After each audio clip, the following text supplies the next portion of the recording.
here transcribed is Richard Diamond, Private Detective, starring Dick Powell.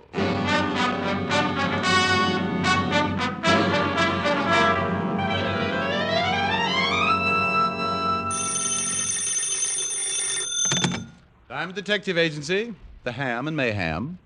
It's mayhem. Not if it ruins a gag. Hi, Helen. Hi. What are you doing? Oh, trying to spot a client.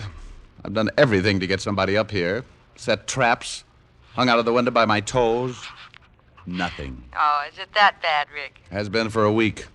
Can I come over tonight and cry on your shoulder? I'd love it. Better wear a bathing suit. Are you going to cry that much? No, but the bathing suit will sure make me feel a lot better. You idiot. Yeah, I can't help it. I try so hard. Are you really coming over? If I cry long enough, I'll work up a heck of an appetite. I'll have Francis fix you a good dinner. I'll pay you back for the first client I get. We'll eat out? No, I'll have Francis fix you dinner. What time will you be over?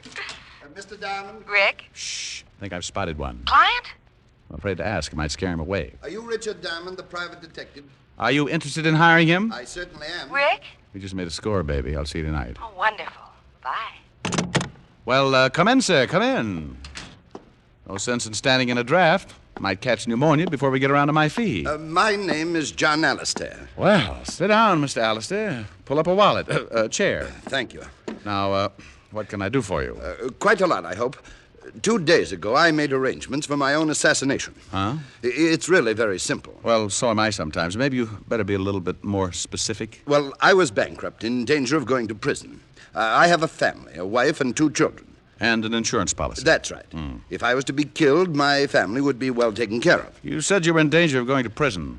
Why? Well, I'll be perfectly honest. I embezzled money from my firm. Oh, embezzlement. Well, you can get a lot of years for that. Yes, so I decided to do away with myself, leaving instructions for my wife to replace the stolen funds. She could live quite comfortably on the rest. I knew suicide would revoke the insurance policy, so I went to the only underworld character I knew, a man named Gimpy. A long time ago, he'd been my bootlegger. Oh, yeah, I know him. Nearly poisoned me once. I told Gimpy I wanted to hire a man to kill me, a professional assassin. Gimpy said it could be done, and I gave him $200. I told Gimpy to take care of the arrangements and not to tell me anything about the man who was going to kill me. I didn't want to know a thing, how it would be done or when. Well, what do you want me for? Well, something has happened. My wife's brother arrived last week from South America, a very wealthy man, and advanced me enough money to pay back the firm and make a fresh start. Well, then go tell Gimpy to call the gunman off. Have you read the morning papers, Mr. Diamond? No. Yeah, front page. Gimpy was shot to death last night. Oh. Oh, it's kind of tough, then, to tell Gimpy to call it off, I want you to find whoever Gimpy hired and stop him from killing me. Find a man with the only clue to his identity lying dead in a morgue? He could be one of 50 professional killers wandering the streets. One of 50 who would make it tough to be found even if you just wanted the time of the day. Can you find him? I don't know. I can try. You must find him before he kills me. Well, I'll try my best. In the meantime, you stay here and lock yourself in. In this office? Yep, right here. Don't even let your wife know where you are. All right, if you think it's necessary. Oh, I think it is. And, by the way, I charge $100 a day in expenses. I guess his brother-in-law had given him enough money for a high-priced private detective because he handed me $100 and agreed to lock my door and not answer it for anyone but me. I left the office and headed for the Skid Row Bistro where Gimpy had died on the dirty floor. It was called the Black and Red, and the bartender was wearing an apron that looked like he'd been making hash on it. Yeah, Gimpy got killed here. Right over there, the clean spot near the bar. He bled a little. You know who gunned him? What am I answering your questions for? Because I'm asking him. That ain't enough. I got a fetish for living. I'm a private cop. Well, that's the worst thing you could have said. You better buy a beer or take a walk, huh? I'll buy. You don't even have to change the $10. You think I'd tell you something for a lousy 10 fish? Yeah? Well, you're wrong. I don't know nothing. You were in here, weren't you? Yeah, on my stomach behind the bar. You saw it start, didn't you? You want me to tell you as much as I know? Unless you want to play another tune. We could dance. $10 for what I know? You don't think it's worth it, huh? Nah. But I seen the 10 and it made me greedy. Okay, here. Live a little. Thanks. Well, Gimpy was standing over there drinking a beer. These 2 guys come in, and one of them walks up to him. What did they look like? Two guys, big guys, hats, coats with the collars turned up, the whole bit. Looked like just what they was. This one guy started arguing with Gimpy about some money. You hear the conversation? Yeah, something about wanting all the 200. Well, Gimpy gets a little nasty. He was like that, you know, a nasty little guy. Well, the guy gets tired of arguing and pulls a gun. Gimpy tries to climb the bar, and he must have been halfway over when the guy cut him in two. By then, I was flat on my face waiting for mine. But these two guys took off, and I called the cops. Wait till 10? You don't remember what either one of the guys looked like? Nah, I was minding my health. Okay, thanks. Hey. Yeah? I don't know whether it means nothing, but the guy who killed Gimpy was wearing a small red flower in his buttonhole. A red flower like a rosebud. I remember it. Funny a guy like that should be wearing a pretty flower.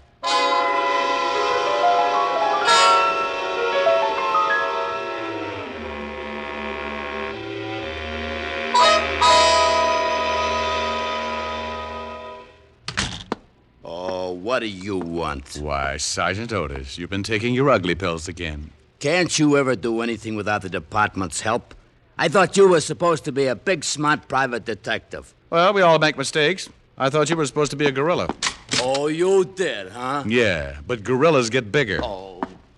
Hello, Walt. Hello, Rick. What can I do for you? I got a little problem. Your department handled that killing over in the Black and Red Saloon? Skid Row? Yeah. Yeah, a small-time guy named Gimpy got himself blown up. Any line on the killer? No, we questioned the bartender who runs the place. He was lying on his face. Couldn't give much of a description. We're checking up on Gimpy's friends and associates. The killer wore a small red flower in his buttonhole. Maybe a rose. How do you know? Bartender told me. Thought maybe you knew about it. Well, he didn't tell me. What are you interested in Gimpy for? He contacted the killer. I've got to find the killer, and I don't know who he is. You think maybe this guy with the flower is your boy? Well, he might be. Bartender said he was arguing with Gimpy about $200. Well, no, he didn't tell me that either. Just said they were arguing. You should have slipped him $10. What do you have to find him for? Client. You got a client who wants you to find a killer? Yeah, and that's all I'm going to tell you. Now, give me what you got on Gimpy and his friends. I don't know why I should. Oh, stop pouting, fatty. I can't tell you anymore. Besides, if I find this killer, you solve the Gimpy killing, don't you? Well, yeah. Well, then let's have it. Okay. Gimpy didn't have many friends. The only sure one we've come up with is a woman named Belle DeCanto. Runs a small dancing school. Have you talked to her? Yeah, but she knows less than the bartender. Here's the address. Walt gave me Belle DeCanto's address, and I went over. It was an old two-story building on the east side with a rickety flight of stairs leading up to the dance studio. Belle DeCanto was sitting at the piano. I stood there smoking a Camel, watched one of her young pupils perform a pretty sloppy set of turns. All right, Jeannie, that was fine. Over to the bar. Okay. Hey. Huh? Oh, somebody. Oh, what can I do for you? I want to talk to you, Belle. $20 for 10 lessons. I just want to talk. Why don't you take the lessons, mister?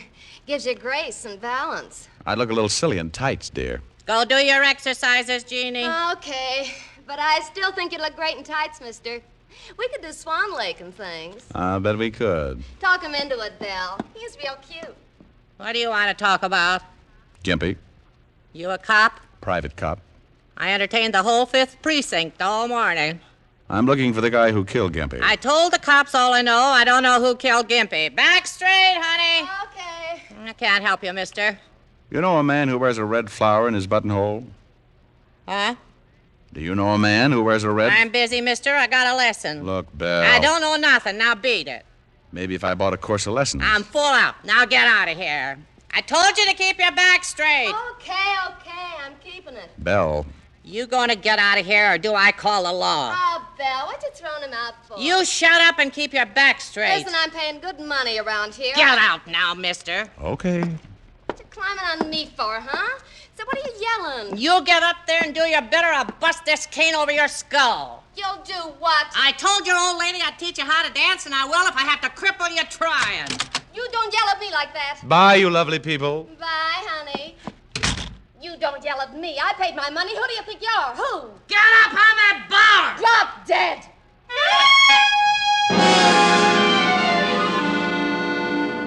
It was pretty obvious my mention of the man with the red flower had set off Belle DeCanto's charming temper.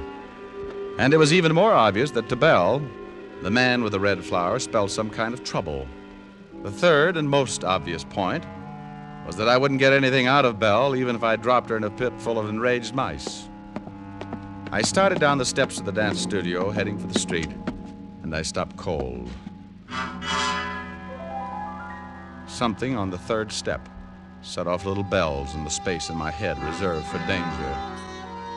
There, on the third step, was a small red rose, and it hadn't been there when I went in. I stopped and thought about it. Maybe the man I wanted was in the building. I looked around. Only one other door besides the studio, and that led to Belle's apartment above. I went up there and looked around. Nothing. Then I got a pretty scary thought. Maybe the man with the red rose had tailed me, waited around listening at the door. If he'd found me, maybe he'd found my client. I spent the next 20 minutes making myself hard to follow, and when I was satisfied no one was tailing me, went back to my office. Alistair. Mr. Alistair. Who is it? It's Diamond. Open up. How do I know it's Diamond? Well, you are being cautious. You gave me a $100 retainer. I told you to lock yourself in my office and not to answer to anybody but me. Did you find out anything? Close it and lock it. Is something wrong? The man who killed Gimpy was wearing a red flower in his buttonhole. I met an old biddy who runs a dancing school, and when I mentioned the flower, she froze up like a clam in a barrel of glue. Who is this man with the flower? I don't know, but before he killed Gimpy, he argued with him about some money. $200. Well, that's the amount I paid Gimpy to hire the assassin. Yeah. I think the man with the flower is probably your killer. And when I left the dance studio, I found this. A red rose? Uh-huh. I think maybe he's tailing me. He knows I came to see you. I don't know. I think he's found out I'm looking for him. Maybe figures I'm trying to catch him for killing Gimpy. Anyway, you're not the only one on the spot now. But what'll we do? If he's looking for me, there's no sense in letting him find you, too. You got to get out of here. But where? Well, an out-of-the-way hotel I know. Manager's a friend of mine. But what if this killer finds you? That's a good question. I hustled John Alistair out on the fire escape, and we climbed down to the floor below, just in case our boy with the red rose was waiting outside my office. We climbed into the 7th floor hall, made our way to the service elevator and down to the alley. A half an hour later, I'd deposited Alistair in room number 11 of the Bunker Hill Hotel, in charge of the manager, a one-time safecracker named Herman Clipp. I'd done a lot of favors for Herman, and he assured me Alistair would be safe, and that no one would be allowed to see him unless his name was Diamond, and he had the bluest eyes in the private detective business. It was 6 o'clock by the time I left the hotel, and I kept to the side streets in case the man with the red rose might be close. It was certainly one way of finding him, letting him find me. But I wanted to be ready for it, and I didn't want to be around my client when it happened. I went back to my apartment on 51st Street.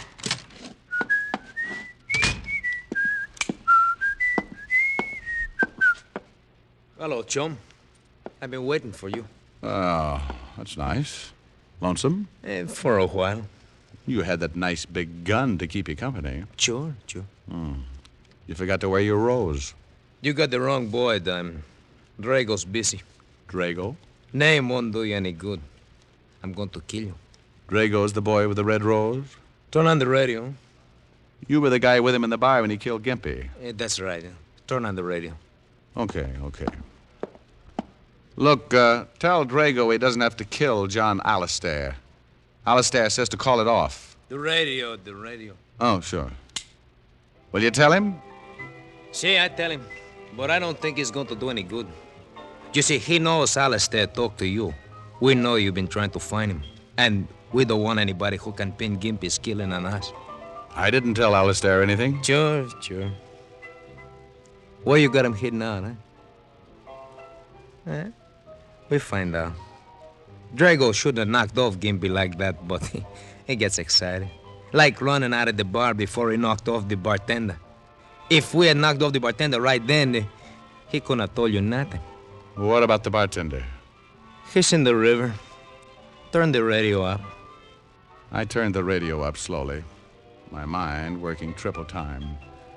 The guy behind me wanted the music to cover the noise, like a funeral march with a one-gun salute. I heard him get up behind me. All right, turn around. It had to be quick. I turned and gave him the radio right in the face.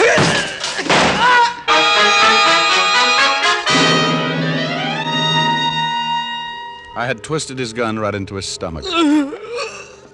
He looked up at me like a kid who was going to bust out crying because somebody had dumped over his blocks. Then he slid down on his face and died without a sound. I put in a fast call to Walt, told him to check his files for a killer named Drago. I told him what had happened and about the bartender who was probably floating on the river. Then I took off for Bel DeCanto's dance studio.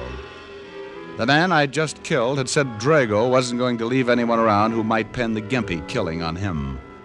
And Drago had left his red rose on the steps outside of Bel's studio. When I got there, the big dance hall was dark, so I went up another flight to Bel's apartment.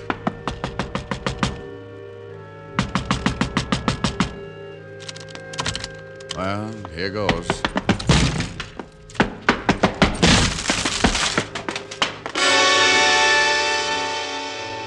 Bel was there all right, and Drago had been there. He hadn't left a rose, but he left a bullet instead. It was somewhere in Bel DeCanto's heart.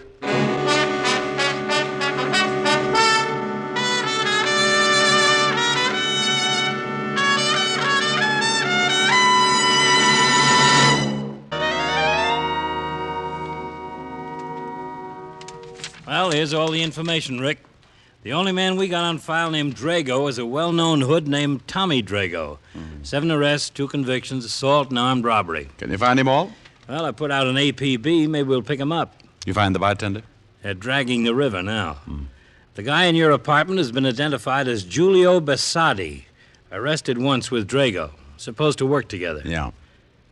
Why did Drago kill Bel DeCanto? Well, probably thought I told her something. Now, we gotta get this boy. He's killed 3 people in 2 days. And he wants to add 2 more to his list. Me and my client. Where is your client? Oh, he's staked out in the Bunker Hill Hotel. He's safe. Well, we better pick him up and give him protection. He doesn't want the police brought in. But you can stake out a couple of men near the hotel in case Drago shows up. Right. Look, Walt, if this Drago likes red roses, he must buy them someplace. Yeah? Well, have some men check all the flower shops. Have them circulate the description.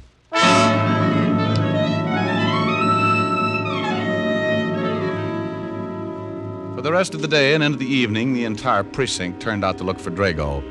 Each man had a photograph, and they toured every flower store in the city, showing the photograph and asking questions. Walt and I even took one section, wore out a lot of pavement and several good inches of shoe leather, trying to find someone who might have been selling the roses to Drago. By 6 o'clock, we were back in the precinct, discouraged, and, as Walt said... Oh, I'm beat. Yeah. You want some coffee? Yeah, might as well. We took in 12 shops. Here. Thanks. Looks like the guy grows his own. Well, maybe he does. Swell. I'll put out a general to pick up every window box and flower pot in the city. We're bound to catch him in 10 or 12 years. Yeah, what do you want, Spikehead? Spikehead? Just thought it up. Oh. Well, did you just want to see if the buzzer works? No, I got an address on that guy Diamond shot. Giulio Basadi? Yeah. Well, do you want us to hold a seance while you give it to us by telepathy? 456 River Street, apartment 7. And you sure are getting grouchy. Walt and I piled into the squad car and took off for 456 River Street. There was a chance that the man who wore the roses might live with his partner, Giulio Basardi. We found the manager. He let us into the apartment, and after 15 minutes of pretty extensive house wrecking, both Walt and I came to the same conclusion. Giulio Basardi lived alone and liked it. We hit the street pretty discouraged. Well, come on. Hey, Walt. What is it? Look, that old lady down the street. Well, what about her? She's selling flowers. Oh, well, let's go. Fresh flowers, 20 cents a bunch. Flowers, gentlemen? Do you have some red roses? Yes. Single red roses that I could wear in my lapel? Yes, 25 cents. Have you ever seen this man? What man? Here. Yes, Mr. Drago. I sell him a red rose every evening, fresh. You know where we can find him? Well, what do you want him for? Police. Has Mr. Drago done something? He's wanted for murder. Oh, no, how terrible. He seemed like such a nice man, so generous. He dressed so nicely. He's killed 3 people. 3 people. Do you know where he lives? 3 people. Yes, he lives in the next block. I don't know the number. I'll have to show you. Here, I'll take all the flowers you've got. The old flower woman showed us the building, and again we dragged another manager out to let us into Drago's apartment. This time we went in low, ready to shoot if Drago happened to be home. He wasn't. And once again, we tore another place apart. Find anything? No, not yet. Get a load of this closet. Drago really dresses. Hey, Walt. Yeah? You find something? Look at this telephone pad. What about it? The writing. Read it. Bunker Hill. Bunker Hill Hotel. That's where my client is. Drago's found him.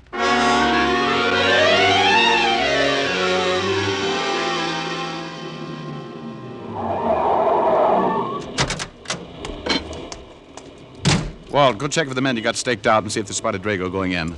I'll go in and see if my client's all right. Right.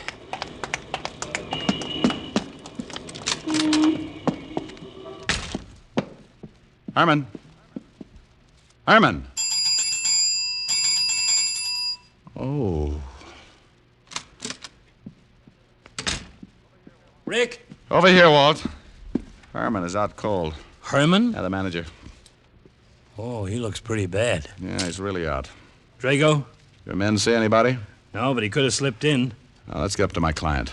Well, come on. I'm looking for the key. What room? 11. Well, it's gone. I had my client locked in. Come on. 2nd floor.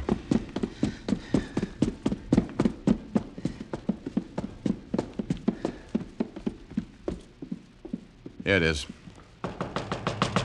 Alistair. Alistair, it's Diamond. Diamond, get me out of here. He's been here. He's got a key. Where is he? He tried to get in, but I had the chain lock on. Then he tried to break it down. I pushed the furniture in front of the door. Get me out, please. Just take it easy. We'll try and break it down. The furniture's still there. Well, get it out of the way. Yes. I don't know where he went. Is there a fire escape? Fire escape? Yes. There's an escape right outside my window. Good heavens, Diamond. Just keep moving the furniture. But the fire escape... Just move the furniture. Walt. Yeah? You stay here. I'm going out on the fire escape. It figured. If Drago couldn't get past the furniture, he'd get in another way. I ran to the end of the hall and out on the escape. I turned the corner of the building and started for my client's room. He's on the escape. He's coming down. I can hear him. Get me out. Get me out. At first, I thought my client had heard just me.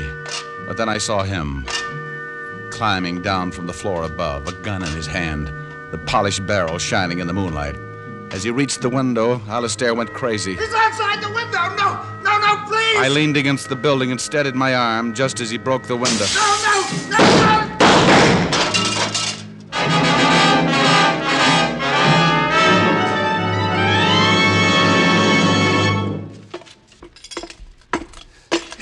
You killed him.